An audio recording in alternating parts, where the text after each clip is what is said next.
안녕하세요. 감동사연 채널 일상공감입니다. 꾸준히 한국과 각별한 인연이 있는 외국인 분들의 이야기를 생생하게 전달하는 데 힘쓰도록 하겠습니다. 이제 오늘의 사연자분 모셔볼게요. 사연자님 안녕하세요. 안녕하십니까? 저는 미국 뉴욕 소호거리에서 조그마한 한국 식당을 운영하고 있는 마리아나라고 합니다. 제가 한식을 사랑하게 된 계기와 제게 한식을 가르쳐 주신 요리 스승님을 만난 일에 대해 말씀드리려고 나왔어요. 한국 식당을 연 이후로 진짜 충격적인 일도 많았습니다. 얼른 말씀드리고 싶네요. 일단 멕시코 사람인 제가 왜 미국에서 장사를 하는지부터 말씀드려야겠군요. 저희 아버지는 멕시코 후아레스에서 타코집을 하셨고 어머니와 함께 열심히 생계를 꾸려나가고 계셨습니다. 원래는 멕시코에서 쭉 살고 싶으셨다고 하셨어요. 할머니와 할아버지가 아직 살아계셨으니까 말이죠. 그런데 당시 멕시코 경제가 많이 어려워졌고 그만큼 치안도 좋지 않아져 세상이 매우 흉흉하던 시기였습니다. 또한 어머니는 산딸이 차오고 있어 곧 저를 낳을 예정이었어요. 아버지는 결단을 내리셔야 했습니다. 위험한 멕시코 그중에서도 신조차 뒤돌아 선도시라고 불리는 후아레스에서 저를 키울지 아니면 위험을 무릅쓰고 미국의 국경 수비대를 뚫고 불법 이민을 할지 말이죠. 어머니는 이곳에서 저를 키우고 싶지 않다고 말했으며 아버지는 어머니의 부탁을 들어주기로 했습니다. 어머니는 배가 부른 채로 아버지와 함께 리오그란데 강을 건너 미국 텍사스 오스틴에 도착했어요. 이 과정에서 어머니의 건강은 아주 약해졌습니다. 아버지는 이때부터 불안함을 느꼈다고 해요. 그리고 마침내 오스틴의 한 산부인과에서 어머니는 저를 출산하시고 결국 뇌사 상태에 빠지셨죠. 아버지는 저를 홀로 키우시면서 동시에 정신을 잃어버린 어머니를 간호하러 갔습니다. 하지만 어머니는 1년 넘게 그런 상태에서 빠져나오지 못하셨고 결국 아버지는 일생에서 두 번째 결단을 내려야 했어요. 저희 가족은 오로지 고통과 슬픔만 있었던 오스틴을 떠나고 일자리가 많은 뉴욕으로 거주지를 옮겼습니다. 뉴욕에서 아버지는 타코 장사를 하셨고 꽤 잘 되었어요. 푸드트럭 장사 덕에 저는 그나마 제대로 된 교육을 받을 수 있었죠.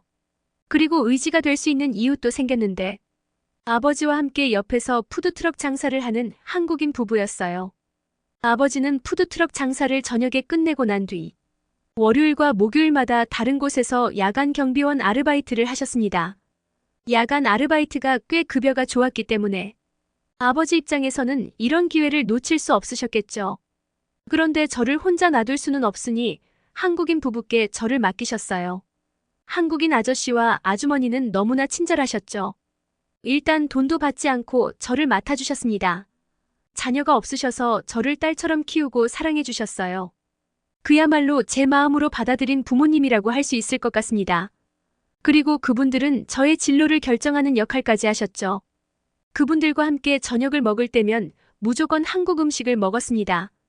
따뜻하면서도 약간 맵고 달달한 아주머니의 김치찌개는 정말 일품이었죠.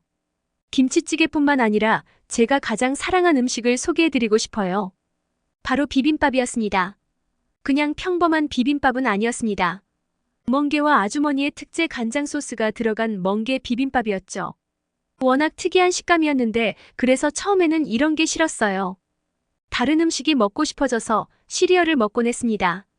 하지만 멍게를 씹기 어려워서 그랬는지 아주머니가 제 거는 잘게 썰어주셨죠. 그 이후 정말 맛있게 먹었습니다. 한 달에 2번 정도 먹는 기가 막힌 인생 별미가 되었던 것인데요.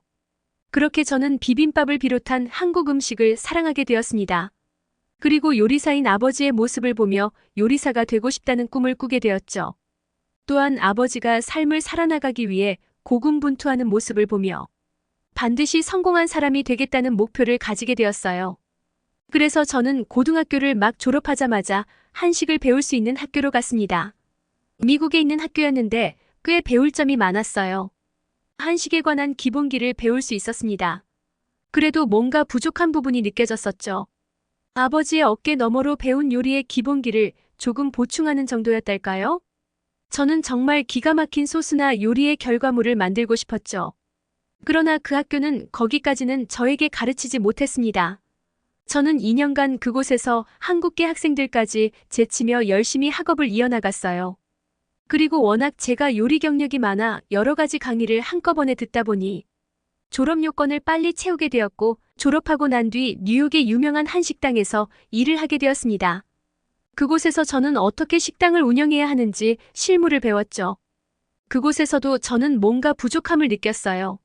수많은 한식을 만들었지만 손님들의 엄청난 호응과 달리 허무함이 느껴졌습니다. 저는 개인적으로 음식에 철학이 있었어요. 딱 먹었을 때 손님으로 하여금 과거의 추억을 떠오르게 만드는 것이라고 생각합니다. 이 사람이 한식을 전혀 먹어본 적이 없는 다른 문화권의 사람들이더라도 옛날 어머니가 해주신 따뜻한 식사가 떠오르게 만들고 싶었어요. 하지만 저는 그 식당에서 일하면서 그 음식을 드셨던 손님에게 그런 이야기는 듣지 못했죠.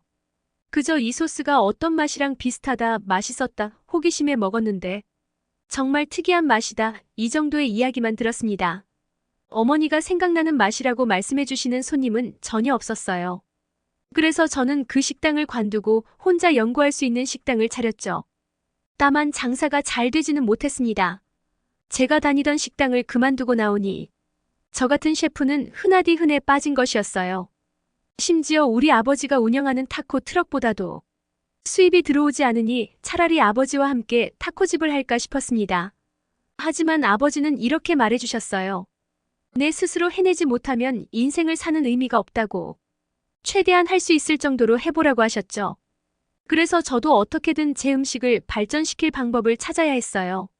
월세를 내기 위해 장사는 장사대로 하고 예전 아버지처럼 부업을 하면서 식당을 유지했습니다. 힘겨움을 느낀 저는 연락을 드려서 얼마 전 푸드트럭 장사를 관두신 한국인 부부를 다시 찾았습니다. 그리고 아주머니께 멍게 비빔밥의 레시피를 알려주실 수 있냐고 여쭈어 보았죠. 그랬더니 아주머니는 예전에 제게 비빔밥을 주실 때처럼 멍게를 가위로 잘게 잘라주셨어요.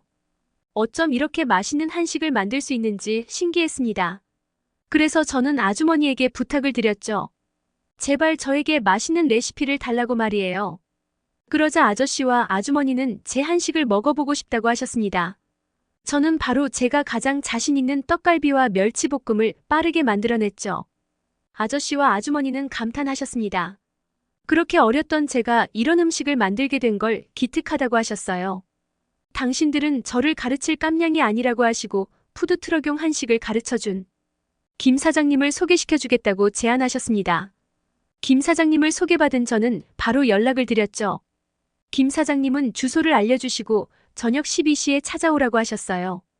그런데 제 부업 아르바이트가 막 끝나는 시각인지라 다른 시각은 안 되겠냐고 물어봤지만 타협하지 않으셨습니다.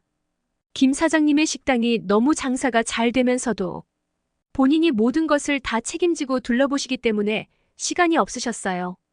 그래서 저는 아르바이트가 끝나고 바로 김 사장님의 식당으로 갔고 그 와중에 신선한 재료를 준비할 시간이 없어서 지하철역 근처 한국음식 식재료 마트에 들러서 지하철에서 손질을 할 정도로 저는 간절했습니다. 조금이라도 늦으면 아예 저를 만나주지 않으실까봐 정말 노심초사했습니다. 김 사장님은 제 간절함을 보시고 많은 레시피를 알려주셨어요.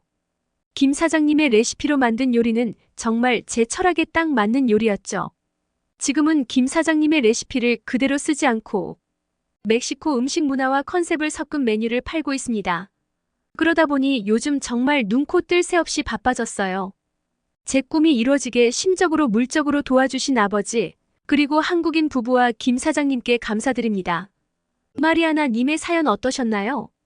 앞으로 사연자분의 장사가 더욱 더 잘 되어서 한국과 멕시코의 음식 문화 교류가 더욱 활발해졌으면 좋겠습니다.